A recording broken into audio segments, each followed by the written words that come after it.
Muy buenas noches, Dios les bendiga, qué bueno estar otra vez con ustedes, hoy día de servicio, nuestro día miércoles, y bueno, muy contento yo, celebrando el cumpleaños a mi esposa, así que le mando un saludo muy especial de cumpleaños, que sabes que te amo mucho, que espero que el Señor te bendiga, y le voy a pedir a la iglesia que en un momentico ore conmigo por la palabra de hoy y también por ella para que Dios la bendiga. A todos ustedes que se están conectando en este momento, nos alegra mucho tenerles y esperamos que este tiempo sea de gran bendición, que podamos recibir esa palabra. Hemos tenido un tiempo de adoración, de alabanza, y ahora que podamos en la palabra ser ministrados y ser edificados en lo que Dios quiere. Así que quiero invitarle a que usted cierre sus ojos y que podamos en este momento adorar al Señor y bendecirle. Padre, gracias te damos, Señor, por este tiempo que tú nos estás dando, Señor, por poder presentarnos delante de ti para adorar y para bendecir tu nombre, para exaltarte. Gracias porque tú eres bueno, porque tú eres santo, Señor, y porque para siempre es tu misericordia. Hoy venimos delante de tu presencia en adoración, en alabanza y en exaltación, a glorificarte, a honrar tu nombre, a reconocerte como nuestro Dios santo, eterno y maravilloso, Señor, y a pedirte, Dios, que la gracia tuya, que la gloria tuya, Señor, sea bendiciendo nuestras vidas y permitiéndonos, Señor, estar cada día delante de ti. A ti te damos toda la gloria, a ti toda la honra y toda la alabanza. Bendigo la vida de mi esposa, gracias te doy por un año más de vida que tú le regalas, Señor, en salud, en bienestar, en gozo, Señor, porque le tienes bien, Padre, y porque me permites a mí, Señor, tener esa compañía a mi lado, Dios, para seguir adelante, Señor, en mi vida personal y también en el ministerio. Gracias te doy por ella, Señor, y por cada persona que se está conectando en este momento. Permite que este tiempo sea de bendición y que podamos disfrutar la palabra en el nombre de Cristo Jesús. Amén y amén. Iglesia, qué bueno estar en esta noche reunidos y poder estar acá, y quiero que esta palabra sea de gran bendición, y tiene como título, el título de la enseñanza en esta noche es: que tu libertad no haga tropezar al débil. Que tu libertad no haga tropezar al débil. Anoche terminábamos el capítulo número 13 de Romanos, y ya hemos hablado que Romanos 12 y Romanos 13 y este 14 nos va a hablar más de nuestra vida ya en Cristo. Él ya hizo todo lo que tenía que hacer por nosotros y ahora quiere que nosotros entendamos nuestra posición. Y este capítulo 14 me llama la atención porque habla acerca de también como la humildad que deberíamos mostrar y el trato que tenemos que tener como entre hermanos, no generando arrogancia, no generando vanidad, no sintiéndonos mejores que nadie, sino siempre yendo en el proceso que Dios nos lleve al crecimiento. Antes de iniciar la palabra, inclusive quisiera explicarle algunas cosas para que usted lo pueda entender. La palabra nos va a hablar de gente madura en la palabra, gente inmadura en la palabra, y cuando habla de madurez o inmadurez está hablando más bien lo pienso yo, lo entiendo así como del conocimiento que tenemos en Dios.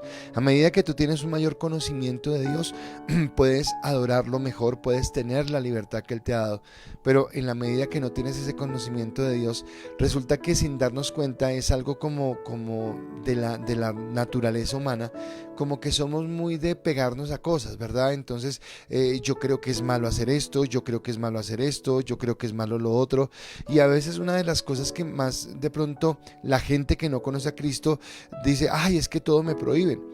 Y resulta que, lo digo desde mi perspectiva personal, a mí en la vida cristiana jamás yo recuerdo que me han prohibido hacer algo de las cosas que yo ya no hago. Y las cosas que yo ya no hago no las dejé hacer, no porque alguien me hubiera prohibido, sino porque tal vez esa comunión con Dios me dio la libertad, primero de vivir en Él, pero en segundo lugar de entender que había cosas que no valían la pena, que me apartaban de Dios, que no eran lo que el Señor quería. Ayer hablábamos de un vestido de santidad, de vestirnos todos los días de santidad, pero el domingo preguntábamos en la iglesia: ¿y qué significa santidad? Y decíamos, ¿cómo definiremos santidad? Y además de todo lo que ustedes dijeron ese día, de la justificación, de la obediencia, del apartarse y todo esto, también significa alegría. Ser santo es caminar en la alegría y en la plena certeza y convicción de que Dios está con nosotros. Por eso, hoy, que tu libertad no haga tropezar al débil, es el mensaje. Y Nos vestimos cada día de Cristo. Ayer lo entendimos, el domingo lo hablamos y para mí era importante entender la necesidad de estar revestidos de Cristo, fortalecidos en Él, guardados en Él, cuidados en Él y entendiendo esa vestimenta de Cristo es entender que esa vestidura me da libertad, no me esclaviza. ¿A qué me refiero? En estos días que yo ando como con la mentalidad de volver a hacer deporte y todo esto, pues resulta que no me va a poner un vestido de paño, zapatos de charol y corbata para ir a jugar fútbol o para ir a jugar voleibol, porque sería lo más absurdo y lo más incómodo. No me permitiría estar libre. Sí puedo jugar, claro, se puede jugar con un vestido de paño y con corbata y zapatos se puede jugar totalmente. Lo que pasa es que no es cómodo. No va a ser más que la crítica de la gente de mirarlo a uno con una ropa inadecuada. Lo que me refiero es que no voy a estar bien. Esa ropa me va a limitar en lo que yo quiero hacer. Así que si voy a jugar, entonces me voy a poner una camiseta, una pantaloneta o un pantalón de sudadera y voy a procurar tener la mejor movilidad para poderlo hacer.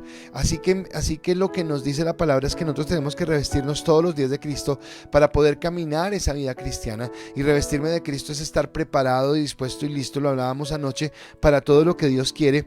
Y entonces en ese sentido yo debo evitarme todo aquello que tiene que ver con la religiosidad, todo aquello que tiene que ver con el tradicionalismo. De eso vamos a hablar hoy, de eso vamos a hablar mañana. No se pierda Licas en Casa, tenemos una tremenda invitada y sé que va a disfrutar mucho ese tiempo, porque esperamos que más que sea una prédica del pastor, sea como un conversatorio, como un tiempo ameno. Usted sabe que estamos cambiando el formato de los jueves y queremos que sea algo más de compartir, más de poder charlar y de distensionarnos a veces de tantas circunstancias que estamos viviendo, y pues orando por Colombia, orando por todo lo que está sucediendo. Pero llegamos a este capítulo 14 y dice que aunque tenemos libertad en Cristo, nosotros no podemos, en primer lugar, usar esa libertad ni para caer en excesos, porque hay una secta por ahí en el ambiente que anda rondando que se llama Creciendo en Gracia. Y entonces Creciendo en Gracia dice, no, ya Cristo lo hizo todo, entonces eso, y esto es pura carne, entonces no importa lo que hagamos. No, espere un momento. No, mi libertad en Cristo no es para caer en excesos. Mi libertad en Cristo no es para que yo haga lo que se me ocurra, lo que bien se me parezca, lo que se me venga en gana, no.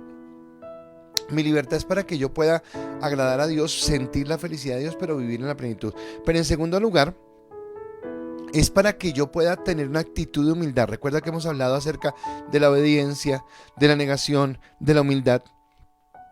Y en este texto la humildad es para que yo pueda tratar con amor a aquellos hermanos que tal vez no han llegado a la madurez que yo tengo. Y en esa madurez estamos hablando de la parte de la libertad de Cristo y de romper el esquema religioso. Eso tal vez es lo que vamos a hablar mañana, y es como a veces nosotros nos dejamos encasillar en posturas religiosas y tenemos un montón de pensamientos, concepciones y cosas que no son de Dios. Nosotros las tenemos, una forma de hablar, una forma de actuar, una forma de juzgar las cosas, pero las juzgamos no desde la palabra, no desde la libertad que nos dio Cristo, sino de lo que yo pienso, de lo que a mí me parece o de lo que el pensamiento colectivo opina. Y resulta que por ahí no es el camino, sino yo necesito entender lo que Dios quiere. Pero si hay hermanos en la fe que tuvieron este pensamiento o este sentido, la palabra nos está diciendo: sean buenos con ellos. O sea, no tienen por qué ustedes pasarles por delante ni decirles nada, no, en fe y en amor llévelos a vivir algo diferente, y aún guarde la conciencia de ellos con sus actos. Si yo tengo libertad de hacer algo, el domingo, no el pasado sino el antepasado, en el servicio yo hablaba y decía, aclarando, yo no como rellena porque lo entiendo que no es permitido por Dios, no porque no me guste, sino porque creo, y si alguna vez me preguntan, yo le digo en dónde lo encontré bíblicamente, pero yo conozco mucha gente que come rellena. Entonces, en primer lugar, yo no voy a juzgar la libertad de esa persona. Y entonces esa persona, de pronto, si comiera delante de mí, yo fuera débil y yo dijera, ay, comió relleno, ¿cómo es de pecadora? No, o sea, esa persona debería, por amor a mí en mi debilidad, no hacerlo. Según él puede hacerlo, pero por amor en el momento que esté conmigo no lo debería hacer. Ahora, si lo hace, viene mi parte. Entonces mi parte es no juzgarlo, no mirarlo, sino, ok, listo, yo tengo mi propia convicción de por qué no hago una cosa o no hago otra, pero la otra persona tendrá su convicción de por qué sí lo hace o por qué deja de hacer. Y en ese contexto es el que estamos hablando, de que tenemos que en esa humildad no pasar por encima de las personas, aunque nosotros pensemos que tenemos la suficiente madurez para hacer algo que a los demás no les parece. Entonces yo debo guardarme, yo debo cuidarme, yo debo cuidar no mi testimonio solamente, sino cuidar también el nombre de Cristo, porque es que mi testimonio coloca en juego el nombre de Cristo. Entonces, algo que no se puede olvidar, que hemos hablado en el capítulo 12, que hemos hablado en el capítulo 13 y que vamos a hablar en el capítulo 14, que hoy iniciamos su estudio, es acerca de que el fundamento de todo es el amor. Es más, en todo lo que estamos viviendo en el país, en todo lo que estamos viviendo en esta situación tan dura, tal vez usted pueda identificarse conmigo en entender que el sentimiento o la característica más escasa en todo lo que está pasando es amor. Solamente nos estamos odiando, echando pullas en un lado para el otro y el otro para el otro, unos exigiendo, otros, reclamando, pero nadie con un sentimiento de amor, y esto es lo que nos habla la palabra. Para eso yo no quiero hoy empezar con Romanos, quiero empezar con un texto de Gálatas 5:13 porque me gusta mucho. Y Gálatas 5:13 dice la palabra: pues ustedes, mis hermanos, han sido llamados a vivir en libertad. Pero no usen esa libertad para satisfacer los deseos de la naturaleza pecaminosa. Al contrario, usen la libertad para servirse unos a otros por amor. Me encanta Pablo porque es tan lúcido y tan claro en lo que dice. Hemos sido llamados a libertad, o sea, nadie te puede juzgar. El domingo hablaba de que teníamos una posición en Cristo, pero que estamos mirando a lo eterno, y lo eterno es lo que Dios nos va a llevar, a lo que vamos a alcanzar un día. Se acabarán todos los conflictos que estamos viviendo acá, pero que esa libertad que yo tengo no me lleva primero a satisfacer los deseos de mi carne. O sea, no es para que yo le dé rienda suelta a mi carne, porque la santidad precisamente es dominar esta carne, no las parrandas, no las cosas locas, sino en lo que Dios quiere. Y en segundo lugar, que esa libertad me debería ayudar a mí a amar a los demás, a servir a los demás, a levantar a los demás en la gracia, en el amor y en la bendición de lo que Dios quiere. Así que el estudio que hoy iniciaremos del capítulo 14 de Romanos es la continuación de ese tema del amor. Vamos a seguir hablando del amor, vamos a hablar de esa necesidad del amor, pero ahora enfocado en el trato que nos damos como hermanos en cuanto al respeto, en cuanto a la solidaridad, en cuanto a la empatía, en cuanto a mirar los puntos que nos unen y dejar de mirar los puntos que nos separan. Y acá yo quisiera hablar algo. Nosotros como cristianos entendemos que hay personas que son sectas. Entonces, ¿secta qué es? Alguien que se sale de la doctrina. Entonces, por ejemplo, le mencioné hace un momentico, creciendo en gracia. No, espere, la gracia no es una libertad para hacer lo que quiera. Eso es una secta. Otra secta, la secta que no acepta ¿cómo se llama esta? Los testigos de Jehová.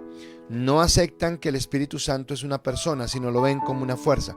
Ok, yo en ellos tengo respeto en la distancia. O sea, yo no estoy de acuerdo con lo que dicen, yo no voy a entrar con ellos, pero lo respeto.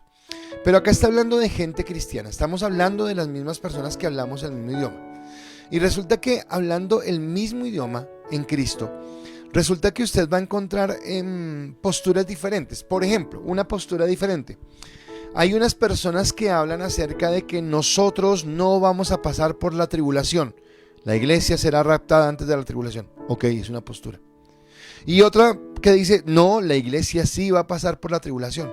Ok, otra postura. Pero resulta que esa diferencia no marca en nada, porque todos creemos que Cristo es el Señor, que somos salvos por gracia, que las obras para nada colaboran, que solamente fue por el amor por Dios. Así que en esas pequeñas diferencias, entonces vamos a respetarnos y vamos a mirarnos, porque tal vez yo diga, mi posición es la verdadera porque yo lo sustento con la palabra. Pues resulta que la otra posición también lo sustenta con la palabra y también lo cree. Entonces acá en ese asunto donde no es de cosas que rayen con la doctrina plena, como el reconocer que somos pecadores o todo lo que ya le dije anteriormente, sino cosas que son más de tiempo, de forma. Bueno, pues yo no voy a pasar por encima de mi hermano, ni espero que mi hermano me juzgue a mí, sino que vamos a amarnos en medio de esa diferencia. Eso es lo que habla este contexto, ¿de acuerdo? Pero ahora lo enfocamos en el trato que nos damos como hermanos. Y bueno, yo lo coloqué hablándolo de este término, pero yo quiero que usted se ponga conmigo por un momento en el contexto histórico de Pablo. Pablo está empezando a llevar el evangelio. La iglesia está en su apogeo, está dando sus inicios. ¿Quiénes son las personas que conforman la nueva iglesia? La nueva iglesia está conformada por judíos que antes eran o practicaban la religión judía, son judíos de nacionalidad, pero que practicaban la religión judía, pero que ahora han aceptado el cristianismo. Y está compuesto por gentiles, personas que vivían en un paganismo total y que ahora han aceptado a Cristo como el Señor de sus vidas. Pues resulta que ellos vienen a Cristo, pero todos vienen con un bagaje, con un cúmulo de información, de ritos, de hábitos, de tradiciones, de percepciones que es complicado cambiar. Entonces acá es donde Pablo va a hablar sobre eso, nos va a decir cómo debemos actuar, de qué manera debemos actuar para poder caminar en lo que Dios quiere, ¿de acuerdo? Entonces, ¿cómo nos comportamos con hermanos que ya llevan mucho tiempo en la fe, pero que tal vez a veces usted dice no tiene la misma madurez? Ahora, aquí hay que preguntarse, ¿qué es madurez? Porque yo puedo pensar que soy maduro porque yo mismo lo autoevalúo. O madurez para mí, y es algo que solamente nos puede revelar el Espíritu Santo, es cuando yo dejo tantas cosas pequeñas que hacen parte de la tradición y realmente voy a la palabra. O sea, me someto solamente a la palabra. Yo tengo hoy acompañándome a Santiago y puede ser que yo quiera conocer a Santiago, pero hay dos formas en las que yo puedo conocer a Santiago. La una es preguntándole, por ejemplo, a su hermana, diciéndole, oiga, Aleja, ¿y qué le gusta a Santiago? ¿Qué piensa Santiago? ¿Qué comida le gusta? ¿Qué programa le gusta? Tal cosa. Y de pronto Alejandra sabe que Santiago va a jugar voleibol los domingos y ella me diga, no, lo que le encanta a Santiago es el voleibol, no le gusta nada más. Y entonces yo creo eso. ¿Listo? Y digamos que mi actitud o mi pensamiento sobre Santiago es inmaduro. Y inmaduro es que no es tan claro. ¿Por qué? Porque resulta que yo, que sí conozco a Santiago, sé que sí le gusta el voleibol, pero que hay algo que le gusta mucho más que el voleibol, y es el fútbol, y que conoce todas las fechas, conoce todos los jugadores, que es hincha del Barça, que es hincha del Once Caldas. Entonces la percepción, el conocimiento que yo tengo ya es más claro. Entonces habla acá de eso, de cómo cuando yo voy creciendo en el Señor, cuando yo voy creciendo en Cristo, yo voy descubriendo si las cosas que hago realmente las hago porque le agradan a Dios, o las hago porque yo pienso que le agradan a Dios, pero no tengo ni idea. Cuando me casé, yo creo que usted lo ha escuchado siempre, pero cuando me casé, el primer cumpleaños que le celebré a mi esposa, entonces claro, yo celebré el cumpleaños a mi esposa como si fuera mi cumpleaños. Entonces me levanté temprano, tamal, caldo con papa, tenía costillas, 4 panes franceses, mejor dicho, y llegué a la alcoba a llevarle el desayuno y la cara de mi esposa fue... Y me sentí triste, oiga, yo que quería agasajarla. Bueno, pues no la conocía todavía. Me faltaba conocer que ella, de eso nada, de eso me gusta a mí, a ella no. A ella tenerla feliz es servirle un platado de jugo de naranja con papaya picada, banano picado, con todas las frutas que usted se imagine, porque le encanta la fruta. Pero cuando lo descubrí, cuando maduré en ese conocimiento, cuando estuve con ella, conociéndola, caminando en el trayecto, tuve que pasar un chasco como el que pasé para entender que ya jamás en un cumpleaños le voy a volver a dar de eso. Entonces acá es como el llamado de atención que el Señor nos hace con respecto a esa parte de cómo nosotros conocemos a Cristo para poder madurar o para poder crecer. Pero el hecho, por ejemplo, que yo le hubiera llevado a mi esposa ese desayuno ese día de tamal y caldo con costilla, o el hecho de que yo presienta que a Santiago le gusta el voleibol, pues no implica que yo no los quiera. Claro, yo los quiero. Es que desconozco algunas cosas y me ayudan a actuar equivocadamente, pero cuando voy creciendo el conocimiento los conozco de una mejor manera, y así es lo que Dios nos pide con Cristo. Por eso vamos a iniciar ese estudio de Romanos capítulo 14, Y hoy vamos a mirar versículo 1 al versículo 4. Y dice la palabra del versículo 1 al 4. Recibid al débil en la fe, pero no para contender sobre opiniones, porque uno cree que se ha de comer de todo, otro que es débil come legumbres. El que come no menosprecie al que no come, y el que no come no juzgue al que come, porque Dios les ha recibido. ¿Tú quién eres que juzgas al criado ajeno? Para su propio Señor está en pie o cae, pero estará firme, porque poderoso es el Señor para hacerle estar firme.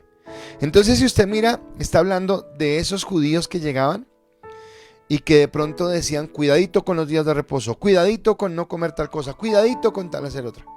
Y llegaban los gentiles que habían tenido un bagaje de idolatría tenaz y que decían: ¿y ahora cómo así? O sea, ¿qué se puede y qué no se puede hacer? Entonces, eso nos pasa, por ejemplo, nosotros en esta tradición católica. Yo recuerdo que a los 17 años, yo le comentaba el domingo un poco, recuerdo que a mí algo que me gustaba de niño, pero me encantaba eran las novenas. Y el dulce Jesús Dios, mi niño adorado, ven a nuestras almas, ven no tardes tanto. Y entonces yo entré en el dilema: ¿y se puede o no se puede? Ahora, ¿cómo es el asunto? ¿Puedo la novena o no puedo la novena? Y resulta que el asunto no era tanto si se podía o no. El asunto era que yo conociera a Cristo, para que yo entendiendo que si conocía a Cristo, ya era inoficioso hacer una novena. Entonces ya lo entiendo. Y entonces no celebra Navidad. No, sí la celebro, pero entiendo el contexto y entiendo que lo más importante es la natividad, el nacimiento de Cristo. Entonces nos va dando una concepción diferente de lo que estamos viviendo. Y eso es lo que está pasando acá. Aunque la iglesia es una sola, o sea, la iglesia de Cristo en todo el mundo, país, ciudad, vereda, pueblo, en donde esté la iglesia de Cristo, la iglesia de Cristo es una sola. Aquí en español, en otro país en mandarín, en otro en portugués, en otro en inglés, en otro en francés, en el idioma que sea, la iglesia de Cristo es una sola. Pero aunque somos una sola iglesia, estamos compuestos por muchas congregaciones. Entonces, solamente, para no hacerlo tan largo, solamente mire Bogotá. Y para no hacerlo tan largo, solamente mire el norte de Bogotá. Y para no hacerlo más largo, solamente mire el barrio Toberín en Bogotá. Y usted va a encontrar cuántas iglesias hay. Y cuantas iglesias usted encuentre, tantas iglesias van a tener un enfoque diferente, de acuerdo al pastor, de acuerdo a la población que tiene, si son jóvenes, si son más adultos, si son más profesionales, si son más de negocios. Entonces va a tener un enfoque diferente, ¿de acuerdo? Entonces deben existir, por ende, diferencias, ¿verdad? Como cuando usted tiene muchos hijos. Entonces, cuando los papás tienen muchos hijos y le preguntan si se parecen, siempre pone la mano y dice: vea, los dedos de la mano no son iguales. Así son mis hijos. Ninguno se parece a otro. Todos tienen diferente su carácter, su forma, su pensamiento, sus gustos. Se aman, claro, se aman, pero tienen diferencias porque son personalidades únicas e individuales. Pero, hablando de eso, volviendo a la iglesia, es donde viene lo majestuoso de Cristo. O sea, lo majestuoso de Cristo es que en medio de tanta diversidad, Cristo se manifiesta en su poder para lograr la unidad entre tantos ambientes diferentes. Una vez, bueno, hace muchos, pero muchos años, esto fue el siglo pasado, cuando yo estaba joven empezando en la vida cristiana, recuerdo que me invitaron a un retiro en Cali. Ay, ese retiro para mí fue espectacular, o sea, quedó grabado en mi corazón. Yo recuerdo ese tiempo y todavía me parece algo muy, muy especial.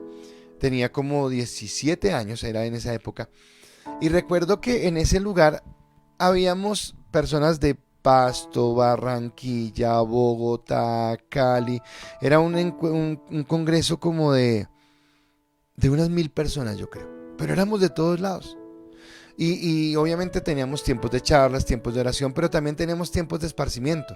Y entonces en los tiempos de esparcimiento era cuando estábamos en el comedor desayunando, almorzando o comiendo, o cuando nos daban ratos libres para jugar. Y entonces era encontrarse con el paisa, con el costeño, con esto. Y alguien, yo recuerdo tanto, que dijo: oiga, solo Cristo puede esto, reunir a todos en un solo lugar y que no estemos peleando por las regiones. Porque todos estábamos igual. Y no importa que usted hablara paisa, cachaco, costeño, lo que fuera, todos nos amábamos igual, todos nos queríamos igual. Esa es la unidad que Cristo quiere en su iglesia, es la unidad que nosotros debemos tener como cristianos en la iglesia, ¿de acuerdo? Desafortunadamente, y acá viene el pero, qué tristeza que todo tenga un pero, ¿verdad? Como nosotros no hemos, según lo que hemos explicado desde el domingo, no hemos sido glorificados. Entonces hay una partecita de nuestro ser que todavía nos juega malas pasadas, y es esta carne. Y resulta que de esa carne se vale el diablo. ¿Para qué? Para que en esa parte que no hemos sido redimidos genere divisiones, genere como malentendidos y amenaza la unidad de la iglesia. Y es muy triste. Es muy triste que nosotros de pronto tengamos actitudes de soberbia o de orgullo o de vanidad. Primero, entre hermanos de la misma congregación.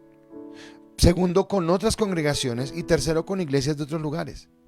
Sí, claro, y lo expliqué claramente y vuelvo y repito. Hay personas con las que no tenemos comunión porque simplemente su doctrina no es correcta. Si alguien me dice la salvación es por obras, no es mi hermano, no tiene comunión conmigo. Por allá en Manizales hay una iglesia del diablo, del Lucifer, no sé qué, no va conmigo, no es mi hermano. Estoy hablando, mis hermanos, aquellos que confesamos a Cristo como el Señor y Salvador de nuestra vida. Así que todos aquellos estamos llamados a tener unidad, pero el diablo utiliza nuestra carne para colocar en nosotros a veces enemistades, pleitos, contiendas, que Pablo dice eso no debe ser así, porque el amor debe ser lo que se mantenga, lo que nos fortalezca en el Señor, ¿de acuerdo? Así que en ese escenario, por eso se lo he venido explicando desde que inicié esta prédica, aparecen los creyentes maduros o creyentes fuertes, si se puede el término.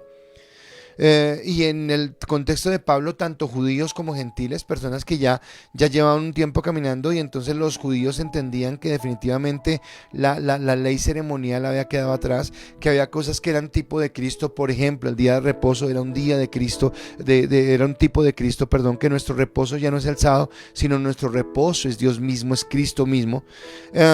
Y habían gentiles que sabían que todas las aberraciones que tenían en sus cultos a los dioses que tenían antes, pues ya nada que ver. Ellos ahora son santos, caminan en integridad y se apartan de todo esto. Pero había otro tipo de cristianos que eran no tan maduros, o sea, inmaduros, y eran débiles en su fe. Y estos tipos de cristianos eran los que decían, bueno, pero ¿será que sí guardamos el sábado? ¿No guardamos el sábado? ¿Será que comemos esto o no comemos esto? ¿Será que hacemos aquello o no lo hacemos? Y los otros, los gentiles, sufrían porque había cosas que eran arraigadas. Déjenme colocarlo así. Por ejemplo, yo ahora o sea, yo lo entiendo claramente. Tal vez puede ser por mi edad, también puede ser porque lo entendí, pero al principio sí me daba como achante no hacer la novena, porque me gustaba, y no voy a negarlo, me gustaba, me parecía chévere. Pero espere, con el conocimiento que tengo de Cristo, entiendo que no agrada a Dios, porque aunque se venga muy inocente, es como una idolatría, es como algo que no, Cristo ya es Dios, es Señor, es eterno, está sentado en el trono del Padre, y yo necesito estar con Él y caminar con Él. Entonces, en ese contexto, yo ya entiendo la libertad que Cristo me ha dado, y entiendo que es Dios el que me fortalece, ¿de acuerdo? Así como hay personas que ven pecado en muchas cosas, entonces de pronto se restringen de muchas cosas. Entonces volvemos a lo mismo. Si, por ejemplo, bueno, me coloqué como ejemplo y ahora me veo en la vaca loca, pero no, yo no como rellena, vuelvo y le digo, ¿por qué? Porque en Hechos de los Apóstoles, capítulo 13 creo que es, donde dice que se reunieron los judíos para decir, bueno, pero al fin que la ley sí, la ley no. Entonces ellos tomaron a bien y dijeron, no, ya estamos libres, pero vamos a hacer algo, guardémonos de comer sangre. Y resulta que la rellena sangre. Entonces por eso yo no como sangre, porque para mí la palabra me lo revela.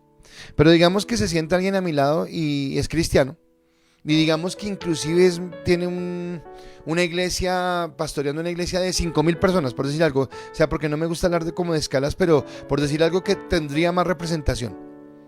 Y esa persona se sienta conmigo a almorzar y le sirve una rellena y se la come con toda la alegría. Bueno, si yo fuera débil en la fe,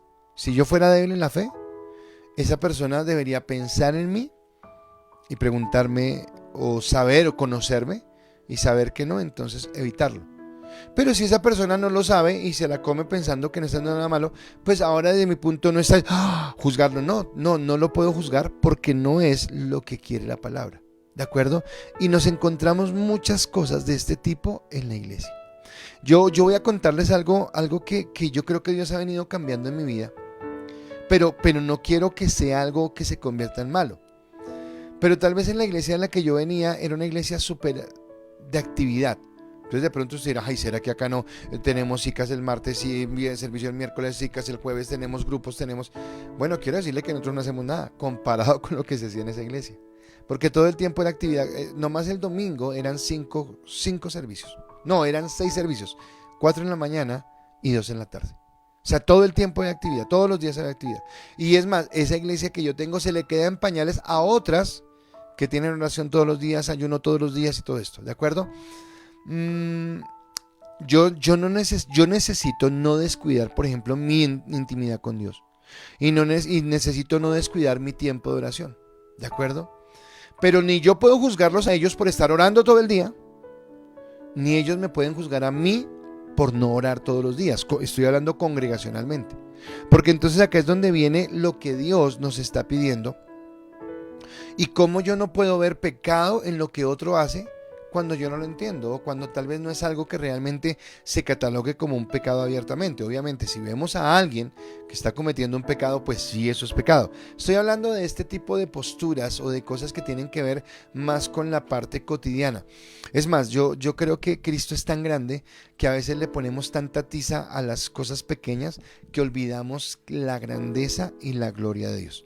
Así que los creyentes maduros, por amor, jamás podremos comprometer la conciencia de un hermano débil en la fe. Entonces, vuelvo al caso de la rellena. Si yo supiera que la persona que está frente a mí va a sentirse mal, va a marearse en su vida cristiana, va inclusive a pensar si es realidad el cristianismo o no, por lo que yo estoy haciendo, y usted dirá, ay pastor, usted es exagerado. No, yo he visto situaciones de esas, donde la gente se cuestiona si esto es verdad o no porque se hizo esto o se hizo aquello. Bueno, si yo sé que eso va a ser una piedra de tropiezo, por amor a mi hermano, aunque yo sepa que tengo la libertad, aunque yo sepa que eso no es pecado, y aunque yo sepa que eso no me va a sacar o no me va a apartar de la gracia de Dios, pues yo simplemente por respeto y por amor al hermano no lo voy a hacer. Voy a estar en la comunión de lo que Dios quiere, ¿de acuerdo? Así que en el versículo 1 Pablo nos dice, y vuelvo a repetírselo para entrar ya en materia, dice, recibid al débil en la fe, pero no para contender sobre opiniones. Recibid al débil, pero no para contender, no para pelear. Si miramos este versículo a la luz de nuestra actualidad, de lo que nosotros vivimos, sabemos que aún existen personas, por ejemplo, y me duele cuando se quieren meter a la iglesia, pero que quieren judaizarnos como cristianos.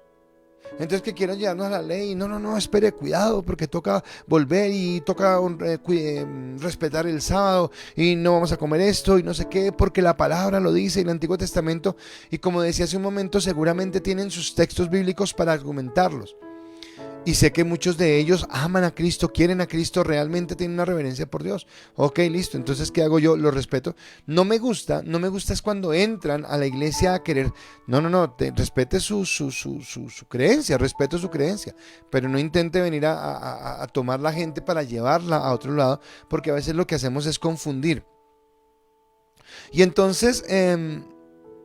en ese contexto vemos personas que nos quieren llevar otra vez a eso. Entonces nos ven de pronto trabajando un sábado o nos ven comiendo cierta comida.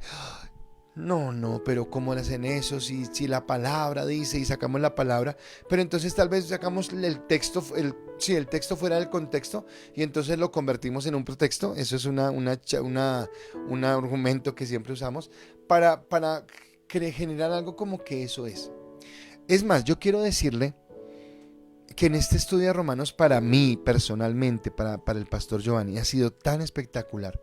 Y he tenido que pedirle perdón a Dios por tantas cosas que a veces hacemos en la iglesia que son más repetición de la repetidera.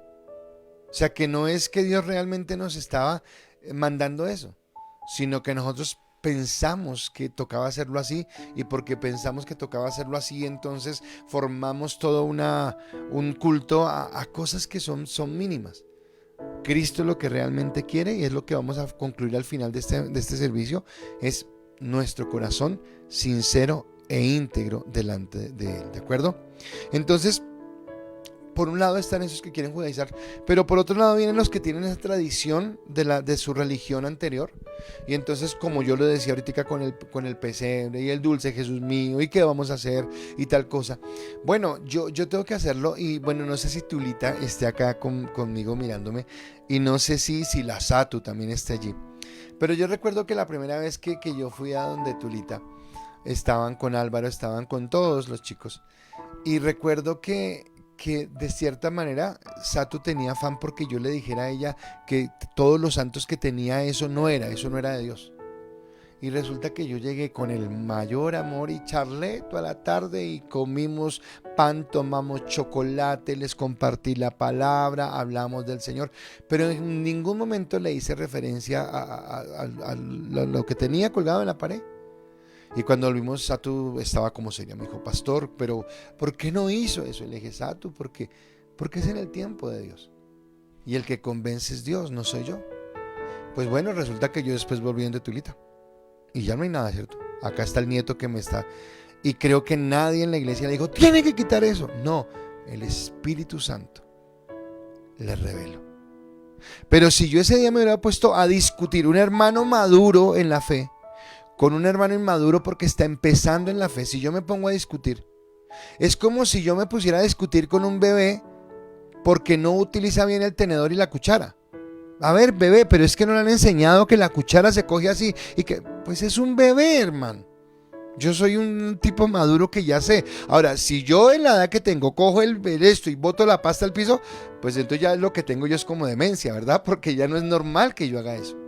Pero lo que está hablando Pablo es eso, no entren en discusiones, no sean motivo de hacer que la gente se eche hacia atrás, sino generen bendiciones. Más, voy a hablar esto y no tiene que ver con el tema, pero sí tiene que ver. Tulita por la distancia y creo que por la economía, un día me dijo, pastor, me voy a cambiar de iglesia por la distancia. Y yo, bueno, Tulita, me da triste, pero bueno, y conseguimos una iglesia, y la conseguimos y ella fue a la iglesia, y duró 2 meses. Y a los 2 meses volvió y dijo, no, pastor, esta es mi casa, esta es mi iglesia. Tulita, esta es tu casa y esta es tu iglesia. ¿Por qué? Porque podemos más con amor. Podemos más con ese amor de Dios. No es una alcahuetería el pecado. No es que vamos a aceptar las cosas.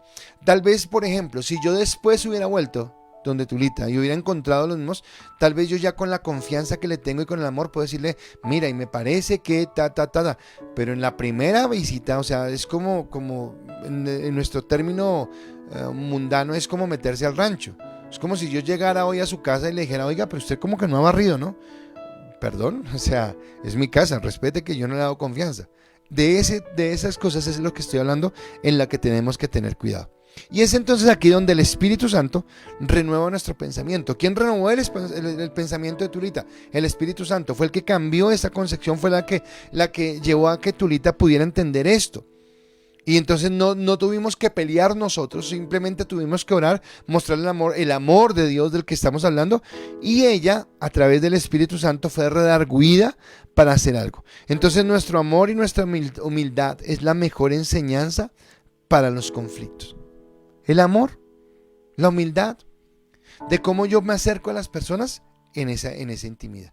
Entonces yo no entro en contiendas, a menos que sea algo ya que yo tenga que hacerlo, y espero que usted esté entendiendo. Estoy hablando con personas que creo que entienden. Hay cosas donde yo debo defender la doctrina si veo que alguien está enseñando algo que está errado. O por ejemplo, si yo llego a la casa de un líder y la casa del líder está lleno de santos, yo sí le digo, bueno, hermano, ¿usted como que qué le pasa? Porque ya estoy hablando de un término diferente. Entonces es como mirar los espacios, mirar los tiempos y mirar la forma, para que me lo entienda. Mi primer punto entonces de esta charla es: la libertad en Cristo no me da derecho a juzgar la debilidad de otro. La libertad que yo tengo en Cristo no me da ningún derecho a juzgar la debilidad del otro.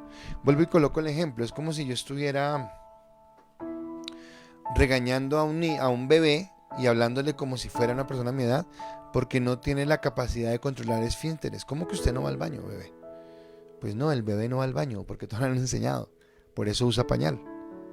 Y yo necesito entender que está en un proceso. Hay hermanos en la iglesia que están caminando en un proceso, que queremos verlos crecer. que queremos verlos llegar a una dimensión, pero es allí donde nosotros vamos yendo en ese caminar. Por eso Romanos 14:2 dice, porque uno cree que se ha de comer de todo, otro que es débil, come legumbres.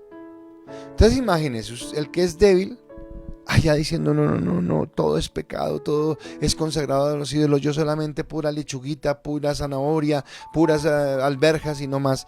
Y llega otro que tiene la libertad en Cristo y se sienta a comer, qué sé yo, pechuga, pollo, carne, todo el tiempo. Es entender, y aquí en el contexto, lo voy a explicar de pronto un poquito mejor mañana, pero es entender que en el contexto histórico, había mucha idolatría y la comida jugaba un papel importante en esa idolatría. ¿Recuerdan que el domingo hablábamos acerca de no meternos en las parrandas, en esa vida loca? Bueno, resulta que es que los cultos a los dioses paganos, eso eran unas orgías completas. Y eran unas cosas locas, re locas, donde no solamente había comida, no solamente había trago, había sexo, había inmoralidad y había un montón de cosas supuestamente adorando a sus dioses. Por eso es que para la gente gentil era tan complicado, entonces o para los judíos, no, solamente legumbres, no. Aquí la palabra dice, usted puede comer todo, o si su conciencia le impide, listo, coma lo que usted siente que está bien. Vuelvo y le digo, mi conciencia me dice, no coma rellena. ¿Usted come? Ok, listo. Hable con el Espíritu Santo, pregúntele a él. No, nunca lo voy a juzgar, pero a mí mi conciencia me dice que no debo comer ese alimento. Entonces es algo que vamos entendiendo en el Señor. Entonces conocer a Cristo es llegar a disfrutar de su plena libertad. Y acá me llama la atención porque nosotros como que a veces no disfrutamos de la plenitud de la libertad. O sea, la libertad en Cristo es como saber que puedo caminar libremente sin que nadie me esté señalando con el dedo sobre que estoy haciendo algo. Pero en ese que nadie me esté señalando, tengo que tener el cuidado de que aunque yo tengo la libertad, no voy a permitir que mi libertad sea piedra de tropiezo para lo que están haciendo mis hermanos. Pero empiezo por mi propia libertad. Juan capítulo 8:32 dice, y conoceréis la verdad y la verdad os hará libres. Te pregunto, ¿has conocido la verdad? Si has conocido la verdad, pregúntate qué tan libre eres o qué tan mortificado o amargado te has hecho. Si has conocido la libertad, pregúntate si eres una persona feliz que anda resplandeciendo todo el tiempo o por el contrario es una persona amargada y triste. Por eso decía el domingo que antes pensamos a veces que el pecado es así y que la santidad es así. Y no. El pecado, nada, barro, nada tiene que ver con nosotros y nunca nos va a dar nada bueno, pero la santidad sí nos ofrece lo mejor. Entonces, yo no puedo utilizar esa libertad que he ganado de parte de Cristo como una manera de libertinaje. O sea, sí soy libre. Yo soy libre en el Señor, ya nada me juzga, nada me puede tomar. Pero, por ejemplo, en esa libertad tengo que sujetarme a las autoridades. Porque tengo que respetar, porque estoy en un contexto social. Yo no soy solo en este mundo, yo vivo con otro tipo de personas, otro mundo de gente, y mi libertad termina cuando empieza la libertad de ellos. Pero aunque yo no utilizo mi libertad para convertirme en una persona libertina, entonces entiendo que tengo una responsabilidad sobre la libertad que tengo, pero también debo procurar mantener una conciencia limpia. ¿Y qué es una conciencia limpia? Que hay momentos donde yo sé que hay cosas que he hecho que no estuvieron bien. Entonces tal vez en algún momento me di la libertad de echar chisme. Tal vez en algún momento me di la libertad de juzgar. Tal vez en algún momento me di la libertad de no perdonar. Tal vez en algún momento me di la libertad de no pedir perdón. Y dice la palabra, no, así no debe ser. Sino que esa libertad que yo tengo en Cristo la voy a asumir con responsabilidad y con una conciencia limpia. ¿A qué se refiere esto? Todo me es lícito, dice 1 Corintios 10:23. Todo me es lícito, pero no todo conviene. Todo me es lícito, pero no todo edifica. Entonces, esa responsabilidad es con la que tengo que vivir delante de Dios y debo ser responsable, vivir en santidad, caminar en santidad, actuar como Dios quiere que yo actúe. Pero resulta que esa santidad o esa libertad, no es la santidad sino la libertad, no me afecta solamente a mí, sino que esa libertad que tengo en Cristo también debe alcanzar a las personas que están a mi alrededor y que son débiles en la fe. Entonces nunca, por más libre que me sienta de hacer algo, nunca voy a hacer algo que afecte la estabilidad emocional y espiritual de mi hermano. Nunca voy a hacer algo que de pronto le moleste hacerlo. No sé, voy a decir algo tonto, pero se me ocurre. Cuando voy a Victoria Dorada, a Victoria Caldas, hay un puente y un río. Ay, es tan delicioso botarse y el asunto es peligroso. Porque obviamente si usted no cae bien, pues, pero yo lo sé hacer, entonces me encanta hacerlo. Pero tal vez si yo fuera a ese lugar y fuera con alguien que me dijera, usted es irresponsable cuando lo hace porque está dándote ejemplo y entonces los demás lo van a hacer. Y siento que esa persona se va a sentir mal conmigo porque piensa que soy irresponsable al hacerlo. Pues puede ser que yo esté con todas las ganas del mundo por hacerlo, pero por amor a esa persona no lo voy a hacer. Yo no sé, pues no le gusta, pues de malas, porque a mí nadie me controla en Cristo. No, yo por amor a esa persona no lo hago. Ayer escuché algo muy bonito de Juan Felipe Cadavid, creo que era. No, ese es el jugador, el que es el comentarista. Ahorita me dicen quién es. Resulta que él dijo algo bien chévere, porque hoy o ayer fue el partido de River Santa Fe. O sea, ¿es hoy miércoles o fue ayer martes? Es hoy miércoles. Y resulta que en ese partido todos los jugadores del equipo rival de Santa Fe, que es el River Plate, están con COVID. Y la semana pasada Santa Fe necesitaba que le dieran una prórroga para cambiar de estadio, para no jugar por todo lo que está pasando. Y el River dijo, no, de malas, toca jugar, no me interesa su problema, toca jugar. Y a Santa Fe le tocó ir. Entonces él ayer decía, podemos tomar la misma actitud, no la hicieron, pues de malas, pues no lo hacemos, no le permitimos. Dijo, o podemos mostrar que somos diferentes. Ok, necesitan algo, necesitan escribir un arquero, hagan lo que necesiten, porque vamos a tener ese fair play. Entonces prácticamente lo que está diciendo eso, que nuestros actos, nuestra libertad no nos lleve a juzgar a otros o a dañar a otros, sino que en la misma libertad que yo tengo, esté dispuesto a menguar mi libertad por amor a otros, a menguar lo que yo tengo por amor a otras personas, ¿de acuerdo? Entonces para mí esto es la libertad, que mis actos no lleven al pecado a otro, no lleven a sentirse amargado, resentido, furioso, envidioso. No puedo hacer eso. Mi segundo punto es que la libertad no se convierta en orgullo religioso o licencia para condenar. Habla en dos sentidos. Que mi libertad en Cristo no se convierta en un orgullo religioso que pueda yo juzgar a todo el mundo o en una licencia para condenar. Y el versículo de Romanos 14, el versículo 3 dice, el que come no menosprecia al que no come, y el que no come no juzga al que come, porque Dios le ha recibido. O sea, si usted no quiere comer, si yo no quiero comer, bueno, no como. Tranquilo, usted no se preocupe, porque es mi relación con Dios. Pero usted si come, pues yo tampoco lo juzgo, porque no sé, es su relación con Dios. Usted sabe cómo tiene su relación con Dios y tiene al Espíritu Santo en su corazón que le revela lo que tiene que hacer. ¿De acuerdo? Entonces esa libertad que tenemos los dos la usamos de manera diferente. Unos para sentir que pueden hacerlo y lo hacen, y otros para sentir que no lo podemos hacer y no lo hacemos. Y no nos distancia, no estamos peleando por si Cristo es el Salvador del mundo porque lo sabemos, o si la salvación es por gracia porque lo sabemos, o si las obras son insuficientes porque lo sabemos. Estamos hablando es de cómo o no como algo, pero eso no afecta en nada nuestra columna vertebral de la fe que tenemos en el Señor. Así que ni los fuertes a los débiles pueden despreciar, pero los débiles a los fuertes no pueden juzgar. O sea, ni yo por sentir que tengo toda la libertad voy a juzgar al que siento que no tiene la misma libertad que yo tengo en Cristo, ni voy a permitir que el que no tiene libertad en Cristo me juzgue a mí por hacerlo. Pero más allá de no permitir o sí permitir es no propiciar que haya una actitud de dolor. Ahora, cuando hablamos esto del juicio, me encanta lo que dice Mateo 7:13, sí, porque habla acerca de palabras de Jesús y Jesús dijo, ¿y por qué miras la paja que está en el ojo de tu hermano y no echas a ver la viga que está en tu propio ojo? O sea, está diciendo el apóstol que nosotros somos buenos para mirar al otro y decirle, vea cómo se está portando, vea lo que está haciendo, vea la manera como tal cosa.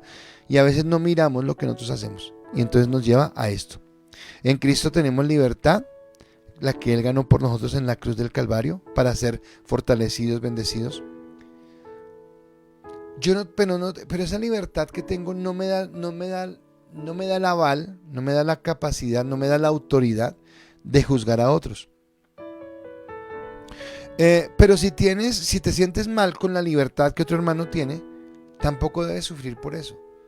O sea, no debes sufrir porque el otro tiene libertad para hacer las cosas que de pronto tú quisieras hacer y no las haces. Y yo tengo que entender siempre que esté glorificando a Dios y agradando a Dios en lo que hago.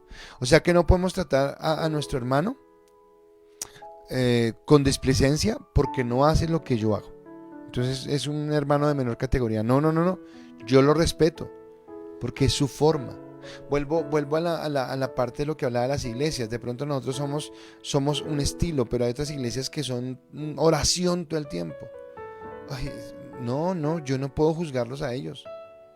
Y así como espero que ellos tampoco nos tilden a nosotros de hermanos pecadores o no tan espirituales, porque yo no puedo medir la espiritualidad por cuánto oro. Si yo hablara de eso, tendría mi propia crítica a algunas cosas que veo en ese sentido, que para mi concepto, son parte de esa religiosidad.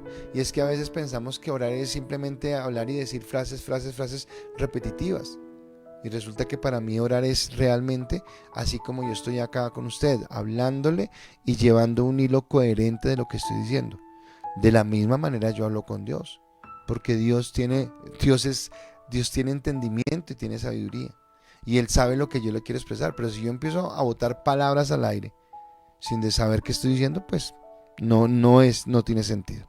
Listo, y voy con mi tercer punto. Mi último punto es: el verdadero juicio que importa, el verdadero juicio que a ti y a mí, seamos maduros o no maduros en la fe, en nuestra vida cristiana, comas o no comas rellena, el único juicio que nos debe importar a todos es ¿qué piensa Cristo de mí? Y creo que es el mejor termómetro. ¿Qué piensa Cristo de ti? Pregúntate todos los días, evalúate frente a la palabra. ¿Qué piensa Cristo de esto que hice? ¿Qué piensa Cristo de esto que hablé? ¿Qué piensa Cristo de esta manera como estoy actuando? Romanos capítulo 14, versículo 4 dice: ¿tú quién eres que juzgas al criado ajeno? Para su propio Señor está en pie o cae, pero estará firme porque poderoso es el Señor para hacerle estar firme. Así que no critiques a otros, no condenes a otros.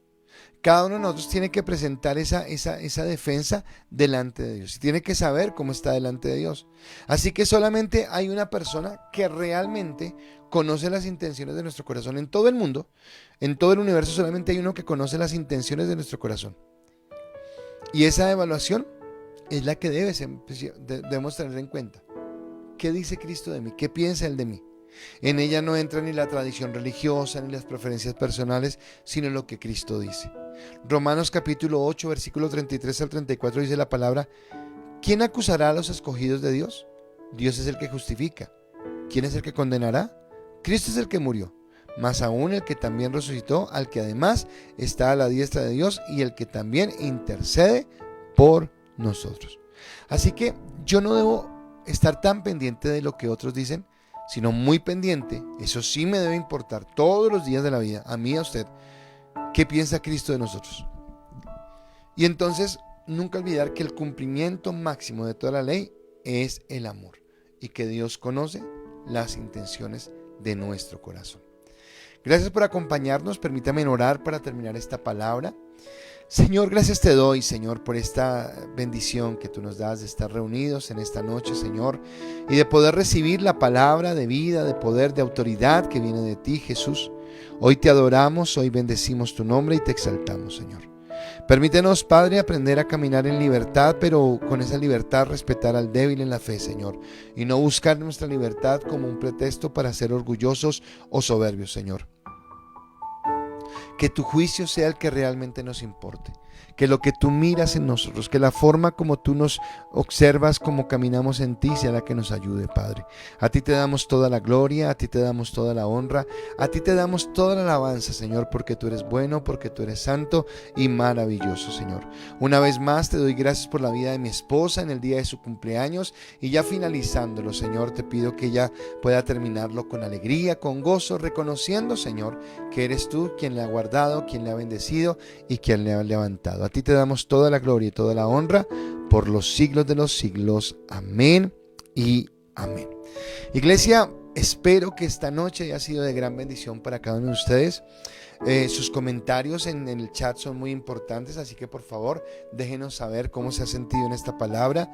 Gracias a todos por ser fieles con sus diezmos y sus ofrendas. Bendigo su alacena, bendigo su trabajo, bendigo el producido de su trabajo. Seguimos orando por nuestra Colombia, seguimos orando para que Dios tome el control de todo esto que estamos viviendo y para que sea permitiendo que otra vez vuelva la productividad. Mañana 5 de la mañana, no olviden nuestro tiempo de oración de varones. Los varones a las 5 de la mañana los espero.